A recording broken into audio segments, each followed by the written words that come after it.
Shalom Shalom, selamat pagi, apa kabar semua? Pastor percaya semua jemaat dalam keadaan yang sangat baik sekali, dijaga oleh Tuhan, dipelihara oleh Tuhan. Dan kita bersyukur karena kita dapat bertemu semula pada pagi ini. Nah, terima kasih kepada semua yang telah melayani, tim media, Asya, pemungut persembahan, perjamuan kudus, penutup doa, dan semua yang sudah hadir pada pagi ini. Tuhan Yesus memberkati. Nah, kita akan teruskan pelajaran yang telah kita mulakan minggu lepas, yaitu perkataan terakhir Tuhan Yesus di atas kayu salib, itu sudah selesai. Kita mau lihat itu bersama-sama pada hari ini. Minggu lepas kita sudah lihat bagaimana perkataan tetelestai itu digunakan di dalam tiga keadaan, tiga konteks. Apa maksud daripada perkataan itu, supaya kekayaan daripada apa yang Kristus sudah sempurnakan bagi penebusan kita dapat kaitkan, kita dapat identifikasikan diri kita dengan Tuhan, dan sehingga kita dapat menikmati kuasa penebusan itu dengan pengertian yang sangat dalam, pengertian yang lebih luas, di mana kita dapat menyelam, di mana kita dapat membenarkan perkataan itu melayani kita dengan suatu pengertian yang segar. Amin. Oke, kita teruskan dengan beberapa ulang kaji, beberapa slide ulang kaji daripada apa yang kita sudah belajar, supaya kesinambungan kepada apa yang kita akan lihat pada pagi ini, setiap jemaat dapat ikuti dengan baik. Oke, mari kita layari firman ini pada hari ini, karena kamu akan lihat di dalam paparan screen ketika kita membaca firman, karena ya kita tidak nampak tayangan slide seperti ada di dalam gereja, tapi puji Tuhan, terima kasih untuk IJ untuk letakkan semua paparan itu dengan baik. Tuhan Yesus memberkati. Mari kita lihat di dalam Yohanes 19:30. Kita baca bersama, di mana perkataan ini Tuhan Yesus laungkan di atas kayu salib. 1, 2, mula. Sesudah Yesus meminum anggur asam itu, berkatalah ia, "Sudah selesai." Lalu ia menundukkan kepalanya dan menyerahkan nyawanya. Wow, kata-kata kemenangan yang terakhir, kata-kata yang dilaungkan di atas seluruh alam ini, yang memperdengar bukan saja di alam bumi namun di alam roh, bagaimana penyempurnaan karya penebusan Kristus atas hidup kita yang luar biasa sekali. Dia katakan itu sudah selesai, kemudian dia menundukkan kepala dan menyerahkan nyawanya. Suatu pandangan kemenangan yang luar biasa, kematian yang membawa kemenangan kepada setiap orang yang percaya. Nah, kita lihat perkataan tetelestai hanya ulangan. Tetelestai dalam perkataan Yunani, satu perkataan di dalam bahasa Yunani, tapi bila itu diterjemah dia menjadi dua perkataan di dalam bahasa Melayu. Dan bahasa Yunani, seperti yang pastor katakan minggu lepas, itu sangat kaya tata bahasanya, dan ada yang dapat dijelaskan di dalam Yunani tapi tidak ada di dalam struktur pembentukan tata bahasa dalam bahasa Inggris dan BM. Nah, apa kala di dalam bahasa Yunani terdapat beberapa kumpulan kala. Untuk tetelestai, ia adalah kala sempurna. Jadi apa maksud kala sempurna itu? Kamu boleh lihat di dalam paparan kamu itu juga. Kala sempurna itu merujuk kepada suatu tindakan masa lampau, tetapi kesannya dialami pada masa kini. Berarti ketika Tuhan Yesus berseru sudah selesai di atas kayu salib, itu berlaku 2000 tahun yang lalu. Namun kesannya untuk setiap orang yang percaya berlaku segar setiap detik, setiap saat, setiap masa dan sepanjang waktu hidup kita sampai selama-lamanya. Itu adalah kesan kekinian yang kita alami, apa yang Kristus sudah sempurnakan. Oke, dan kita mau mengimbas. Minggu lepas kita sudah cover 3 perkataan, tiga konteks perkataan tetelestai ini digunakan. Nah, berarti bila kita lihat ini semua, dan kita akan sambung 3 perkataan lagi, bukan 3 perkataan, 3 konteks penggunaan perkataan ini. Berarti Allah mahu supaya kita bersandar kepada karya sempurna salib Tuhan Yesus Kristus dalam menebus kita. Ada di dalam paparan screen kamu juga, boleh dipaparkan itu. Yang pertama, minggu lepas ya digunakan di dalam perniagaan, dalam perakaunan yang kita sudah belajar, bahwa hutang dosa kita telah dibayar lunas. Nah, pastor direct kepada apa pengertian di dalam Kristus, tidak lagi menghurai. Kalau dalam perakaunan itu bagaimana, kita boleh relate. Kalau mau dengar lebih boleh dengar message minggu lepas. Namun dalam konteks kita melihat diri kita dalam Kristus, berarti hutang dosa kita telah dibayar dengan lunas di atas kayu salib. Berarti setiap rekod dosa kesalahan pelanggaranmu di hadapan Allah telah diberi satu job, diberi satu tanda perkataan. Laungan Tuhan Yesus sudah selesai itu di atas kayu salib. Berarti setiap rekod itu Allah tutup dan tidak mengingat lagi bagi hidupmu. Berarti ketika Allah melihat rekodmu di surga, dia buka dan dia pandang kita di muka bumi, yang dia lihat engkau disembunyikan di dalam Kristus. Amin. Nah, yang kedua, konteks penggunaan tetelestai itu digunakan di dalam bahasa perundangan, yaitu bahasa kehakiman, digunakan di dalam sistem mahkamah. Nah, ketika seorang pesalah dijatuhkan kesalahan, ketika hukuman itu dijatuhkan karena dia telah disabit bersalah untuk suatu jenayah. Nah, berarti di dalam Kristus bagi kita melihat upah dosa ialah maut. Berarti hukuman penuh atas dosa ini telah dijatuhkan dan Kristus telah menanggung sepenuhnya hukuman itu bagi kita. Dia yang telah menanggung, berarti tidak ada kurang di dalam apa yang Tuhan Yesus lakukan buat kita. Sepenuh tuntutan kepada hukuman atas dosa telah Tuhan Yesus jalani dengan sempurna. Berarti penghukuman yang sepatutnya ditimpakan ke atas kita telah ditimpakan ke atas dia, dan dia telah ambil itu. Jadi hari ini engkau dibebaskan daripada setiap rekod penjatuhan hukuman penuh atas dosamu, karena Kristus telah menanggung itu untuk semua kita yang percaya. Kepada jemaat sekalian yang dikasihi, kepada pastor, kepada setiap orang yang percaya pada Kristus di seluruh muka bumi ini, menikmati suatu warisan bahwa dibebaskan daripada tuntutan penghukuman. Kenapa? Sebab Kristus telah menanggung itu sepenuhnya bagi pihak kita. Dia adalah pengganti kita yang sempurna dan ajaib. Terima kasih Tuhan Yesus untuk menanggung timpaan murka Allah yang menyala-nyala buat kami di atas kayu salib. Thank you Lord, thank you Lord.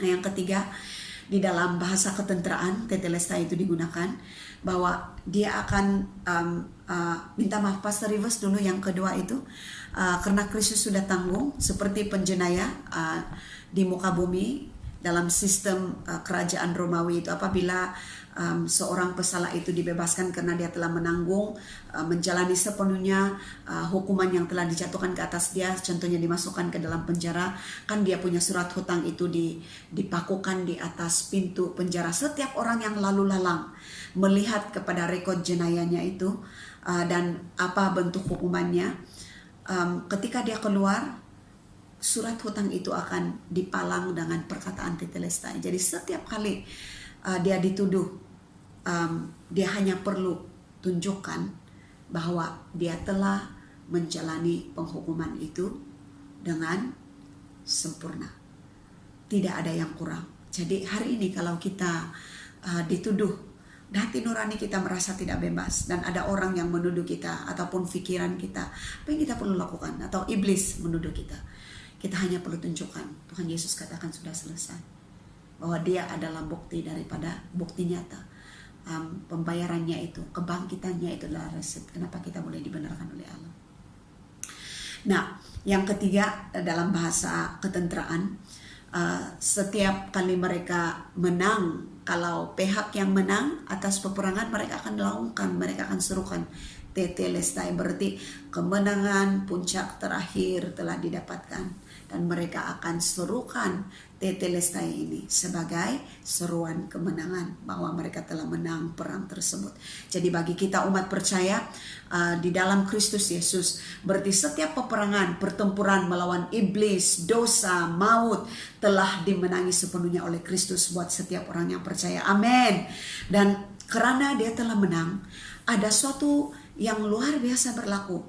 Dia yang menjalani peperangan itu, namun dia ambil kemenangannya dan dia hadiahkan kepada setiap orang yang percaya. Sebab itu orang yang percaya pada Kristus dipanggil lebih dari pemenang, karena Kristus yang menang atas perang, namun kemenangannya dihadiahkan buat setiap orang yang percaya kepadanya. Amin, haleluya.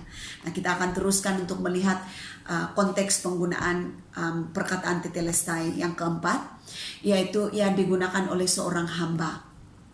apabila seorang hamba menggunakan perkataan ini, dia melapor kepada tuannya ketika dia diberi satu tugasan pekerjaan yang harus disempurnakan. Setelah hamba ini selesai melakukan tugasannya, kamu lihat di dalam paparan screen kamu, dia akan pergi melapor kepada tuannya, tetelestai. Maksudnya dia telah menyelesaikan tugasan pekerjaan yang diarahkan kepada dia. Nah, apa yang menyentuh pastor dengan perkataan hamba di sini adalah ketika Tuhan Yesus mengatakan bahwa dia datang bukan untuk dilayani, melainkan untuk melayani. Bahwa yang mau menjadi terbesar di antara setiap kita haruslah melayani yang lain. Dan dia telah sempurnakan itu bukan saja ketika dia di atas muka bumi. Dia melayani setiap orang yang berdosa dengan membebaskan kita di atas kayu salib. Dia serukan sudah selesai, dan dia mengambil tempat hamba kita menjadi hamba dosa di atas kayu salib, dan dia serukan sudah selesai. Kuasa penebusan pembebasan atas dosa sudah selesai. Oh, terima kasih Tuhan Yesus. Yang ada suatu kebiasaan di dalam dunia sekuler Yunani kuno. Terus kembali lihat kepada paparan kamu, di mana seorang bapa akan menghantar anaknya untuk sebuah misi. Anak ini tidak akan pulang selagi dia belum menyempurnakan tindakan misi yang terakhir. Maksudnya sampai habis, sampai yang kemuncaknya. Apabila dia pulang dari misi yang telah berjaya dia lakukan, dia akan melapor tetelestai kepada bapaknya sebagai tanda kejayaan mencapai matlamat misi tersebut. Nah, ini apa yang timbul dalam hati kita semua? Apa yang membuat kita sangat terharu ketika melihat di dalam budaya Yunani ini. Pasti sedang membayangkan bagaimana ketika Tuhan Yesus disalibkan di atas kayu salib dan dia serukan sudah selesai. Kan ada rekod di dalam Alkitab di mana askar itu mengatakan, wah sungguh dia ini adalah anak Allah. Dan kenapa saya sangat percaya perkataan tetelestai dan apa yang berlaku selain hanya gempa bumi, tirai bait suci terbelah dari atas ke bawah, batu-batu terbelah dua pada waktu itu, dan askar itu berkata demikian. Namun kita harus ingat mereka adalah orang-orang yang memahami konteks penggunaan tetelestai ini.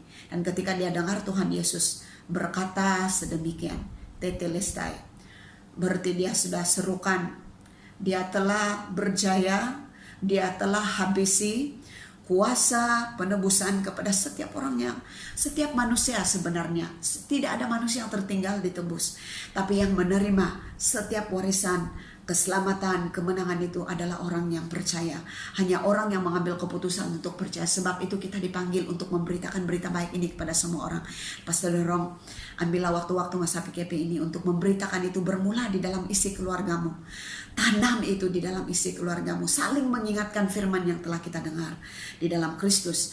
Nah, mari kita lihat Kristus dalam konteks bagaimana seorang bapa menghantar anaknya kepada sebuah misi. Kita lihat di dalam paparan screen kamu, kita baca 3 ayat yang diambil di dalam Yohanes pasal yang ke-6 ayat yang ke-38. Di dalam ayat-ayat ini kita melihat Tuhan Yesus memberitahu bahwa dia datang dari surga, dia turun dari surga, dari tempat yang tinggi, dari tempat yang teratas, untuk turun di muka bumi yang rendah, manusia yang telah jatuh di dalam dosa ini hanya untuk satu tujuan, yaitu melakukan kehendak Bapa. Wow, luar biasa sekali. Yohanes 6:38 kita baca bersama sampai ayat 40. 1, 2 mula. Sebab aku telah turun dari surga bukan untuk melakukan kehendakku, tetapi untuk melakukan kehendak Dia yang telah mengutus aku. Ayat 39. Dan inilah kehendak Dia yang telah mengutus aku, yaitu supaya dari semua yang telah diberikannya kepadaku, jangan ada yang hilang, tetapi supaya aku bangkitkan pada akhir zaman. Ayat 40. Sebab inilah kehendak Bapakku, yaitu supaya setiap orang yang melihat anak dan yang percaya kepadanya beroleh hidup yang kekal, dan supaya aku membangkitkannya pada akhir zaman. Berarti ada dua perkataan yang diulang-ulang oleh Tuhan Yesus dari ayat 39 dan ayat 40, yaitu supaya aku bangkitkan pada akhir zaman orang yang percaya. Berarti Tuhan Yesus menekankan kedatangannya di muka bumi melakukan kehendak Bapa, dan dia melapor kepada Bapa sudah selesai di atas kayu salib.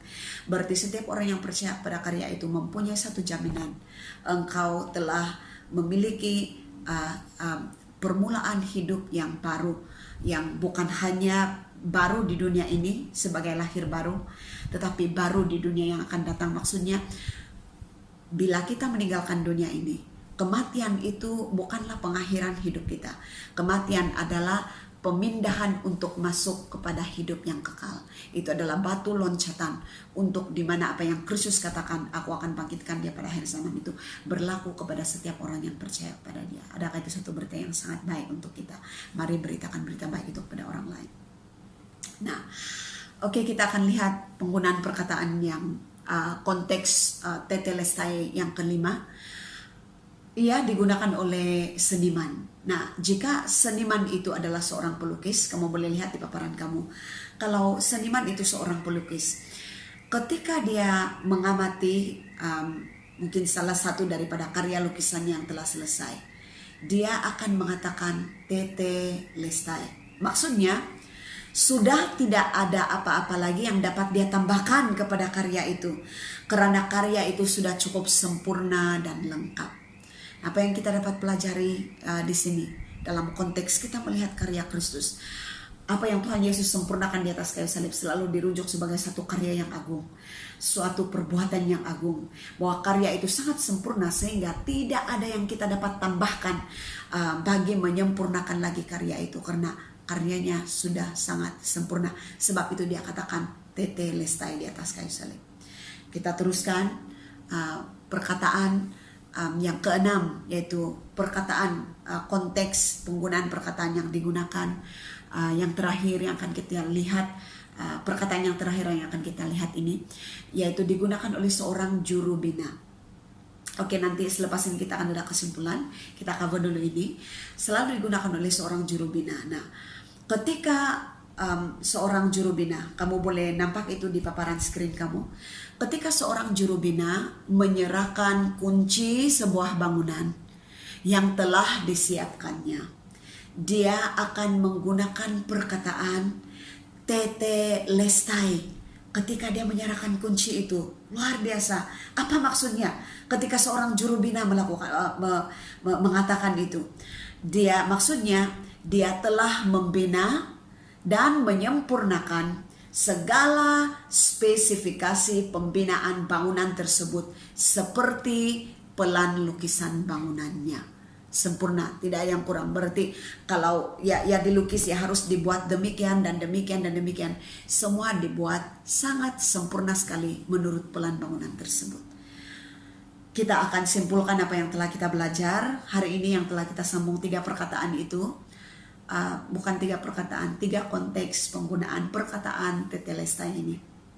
Ketika Tuhan Yesus katakan sudah selesai, mari kita lihat screen kesimpulan kita, bahwa yang keempat itu tadi kita belajar bahwa dalam konteks kita melihat Kristus di dalam apa yang kita telah belajar itu tadi, bahwa dia telah mentaati dalam melakukan kehendak Bapa untuk menebus kita sehingga selesai. Dan ketika dia bersuruh di atas kayu salib sudah selesai, berarti dia laporkan kepada Bapa surgawi apa yang telah diperintahkan untuk dia lakukan. Dia datang di muka bumi, dia turun dari surga dan datang ke bumi untuk melakukan kehendak Bapa. Dan ketika dia serukan tetelestai, dia melapor kepada Bapa bahwa apa yang telah engkau minta saya lakukan Bapa, untuk menebus semula setiap jiwa yang kita kasihi ini, supaya dapat berbaik dan kembali kepada kita semula, supaya dapat dihidupkan dan kembali kepada Bapa ketika mempercayai setiap karya itu. Tuhan Yesus telah lakukan dengan sempurna. Dan di atas kayu salib dia laporkan kepada Bapa, mission completed. Dia katakan, misi ini telah saya selesaikan. Saya telah selesaikan misi penebusan ini. Nah, yang daripada konteks penggunaan yang kelima, di mana seorang artis atau pelukis seniman, seorang seniman menggunakan perkataan itu di dalam konteks salib. Bagaimana kita boleh melihat bagi diri kita untuk memperkaya kita dengan pengertian penggunaan perkataan tetelestai ini, bahwa karya penebusan Kristus itu sangat sempurna. Katakan sempurna, katakan sangat sempurna. Amin. Berarti karya Kristus tidak perlu ditambah dengan apa-apa lagi. Tiada upaya manusiawi kita yang dapat kita tambahkan bagi pembenaran diri kita. Maksudnya di dalam Kristus, iman percaya kepada Tuhan Yesus Kristus cukup untuk menyelamatkan engkau sebagai seorang berdosa dan dibenarkan di hadapan Allah karena beriman kepada Tuhan Yesus Kristus. Karyanya begitu sempurna dan tidak boleh ditambah apa-apa. Maksudnya Jesus plus nothing, Jesus plus zero. Semua adalah tentang karya penebusannya bagi kita semua. Amin. Jadi jangan coba-coba membenarkan diri dengan menambahkan bahwa karena engkau buat ini maka Allah harus memberkati. Karena semua berkat-berkat yang kita ada itu Tuhan alirkan karena engkau mempercayai seorang penebus yang telah menebus hidupmu sempurna, yaitu Tuhan Yesus Kristus. Amin. Nah, perkataan konteks penggunaan perkataan yang keenam, pastor tidak tulis di sana, dan pastor percaya kamu masih hafal itu. Lihat di dalam paparan screen kamu itu apa yang ada di sana, bahwa di dalam 2 Korintus 5:17 kan yang keenam itu kita belajar, ia digunakan oleh seorang juru bina. Ketika dia selesai membina bangunan, dia akan menyerahkan kunci kepada si pemilik dan dia katakan tetelestai. Nah, dalam konteks kita dan Kristus, bagaimana kita menghargai karya penebusan Kristus, bagaimana kita lihat ya sebagai seorang juru bina ketika dia penggunaan perkataan dari konteks juru bina ini. 2 Korintus 5:17, mari kita hafal, lafazkan bersama 1, 2, 3. Jadi siapa yang ada di dalam Kristus, ia adalah ciptaan baru. Yang lama sudah berlalu, sesungguhnya yang baru sudah datang. Wow, berarti kita sudah akan belajar itu, bahwa siapa yang ada di dalam Kristus ia adalah ciptaan baru. Perkataan baru di sana yang kita sudah belajar di dalam tema-tema kita pada tahun-tahun yang lalu, itu adalah sesuatu yang tidak pernah dipakai, sesuatu yang baru, tidak pernah wujud, sesuatu yang lebih luar biasa, lebih baik dibanding dengan yang lama. Berarti engkau dibina semula, dicipta semula dalam satu keadaan gemilang yang kita sendiri tidak kenal diri kita di dalam Kristus. Sebab itu Alkitab memanggil kita untuk mengubah pemikiran kita disejajar dengan firman. Jadi di dalam sini ketika Tuhan Yesus katakan sudah selesai, dia berjaya membina, mencipta baru setiap orang yang percaya kepada dia sebagai ciptaan baru, sempurna dan utuh. Amin. Engkau adalah ciptaan baru dalam Kristus, dan Alkitab memanggil kita, pakailah manusia barumu. Jadi setiap hari adalah tentang memperjuangkan iman untuk memakai manusia baru kita, untuk memeriksa pemikiran kita.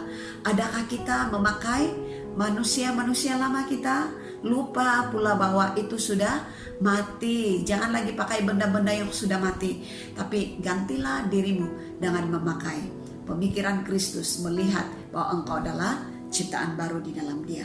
Kita akan tutup dengan ayat yang terakhir ini, yang kita ambil dari Roma pasal yang keempat ayat yang ke-25. Kita baca bersama, 1, 2 mula.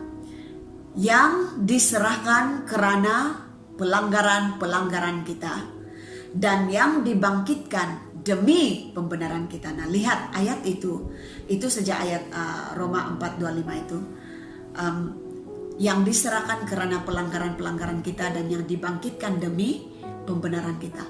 Berarti lihat dalam ayat ini, Tuhan Yesus diserahkan, dia disalibkan, dia mati di atas kayu salib karena pelanggaran-pelanggaran kita, dan dia dibangkitkan. Lihat, kebangkitan Kristus itu demi, katakan demi. Demi berarti dasar Allah membangkitkan Kristus karena satu kebenaran ini, yaitu supaya setiap kita dapat dibenarkan, setiap kita dapat berbaik semula dengan Allah. Setiap orang yang percaya, ketika dia percaya Tuhan Yesus mati, dikuburkan dan dibangkitkan, kepercayaan seluruh karya Injil ini membuatkan kita semua dibenarkan untuk selama-lamanya di dalam Kristus. Sebab itu kebangkitan Kristus adalah seakan-akan jawaban amin daripada Allah Bapa kepada laungan deklarasi Tuhan Yesus di atas kayu salib.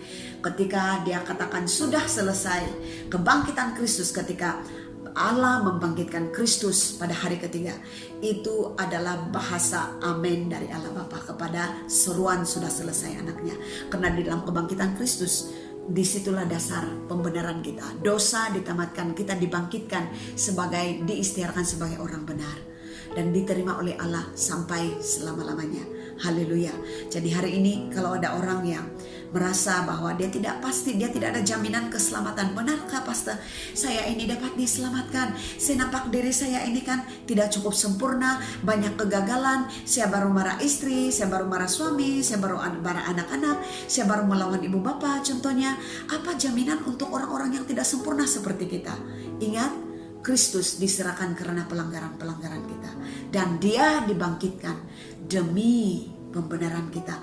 Berarti pembenaranmu di dalam perjanjian baru itu berdasarkan kepada kebangkitan Kristus, dan kebenaranmu di dalam perjanjian baru adalah anugerah semata-mata. Jadi sebab itu jaminan keselamatan adalah sangat pasti kepada setiap orang yang percaya, sangat pasti kepada setiap orang yang sudah meletak iman dia di dalam Tuhan Yesus Kristus. Jadi hari ini kita enjoy, kita menikmati satu ruang. Apa yang membezakan perjanjian lama dengan perjanjian baru? Di dalam perjanjian lama, kalau jemaat yang dikasih sekalian masih ingat suatu pembacaan di dalam Keluaran, kalau kamu sudah baca itu Keluaran, pasti kamu akan menemukan satu fase di mana pembacaan kamu itu dibawa dan kamu akan melintasi, kalau kamu sudah limpas pembacaan itu, yaitu Musa ketika dia sudah berada di tanah Midian dan dia berjalan menggembala dan dia melihat tiba-tiba ada satu semak yang menyala api namun tidak terbakar. Dan ketika dia datang coba-coba untuk mengetahui, dia sikap ingin tahu kenapa, apa yang sedang berlaku kepada semak itu, dan tiba-tiba ada suara Allah berbicara kepada dia.